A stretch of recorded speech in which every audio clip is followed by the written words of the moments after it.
প্রথমেই আসলে আমি যে বিষয়টা জানতে চাইবো যে কোয়ালিটি অ্যাসুরেন্স বিষয়টা আসলে কি? এইটাকে যদি আসলে একদম সিম্পল ওয়েতে বলতে যাই, প্রথমে হচ্ছে আমাদের আসলে দেখতে হবে আহ, এই কোয়ালিটিটা আমি আসলে কোথায় করছি। হ্যাঁ, তো এটা আসলে ডিপেন্ড করছে ইন্ডাস্ট্রি টু ইন্ডাস্ট্রি।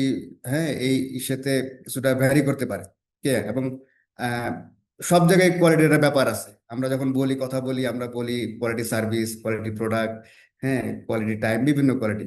তো আমরা যে ইন্ডাস্ট্রিতে আছি, বিশেষ করে এই অ্যাপারেল সেক্টরে বা এই টেক্সটাইল ইন্ডাস্ট্রিতে, এখানে কোয়ালিটি যদি একাডেমিক যে ডেফিনেশন বা আদার্স আছে ওইটা বাদ দিয়ে যদি আমি আমার মানে এই কাজের এক্সপিরিয়েন্স থেকে বা সবকিছু মিলে সিম্পলি ভাবে লার্নারদের জন্য বলতে চাই, তাহলে এটা হচ্ছে, এটা এক লাইনে এরকম দাঁড়াবে যে কোয়ালিটি হচ্ছে ওইটাই যেটা আমার যে কাস্টমার, আমার বায়ার বা গ্রাহক আমার কাছে যে জিনিসটা চাচ্ছে, অর্থাৎ তার যে রিকোয়ারমেন্টটা, হ্যাঁ, সে কি চাচ্ছে ওই রিকোয়ারমেন্টটা ফুলফিল করাটাই হচ্ছে আসলে কোয়ালিটি।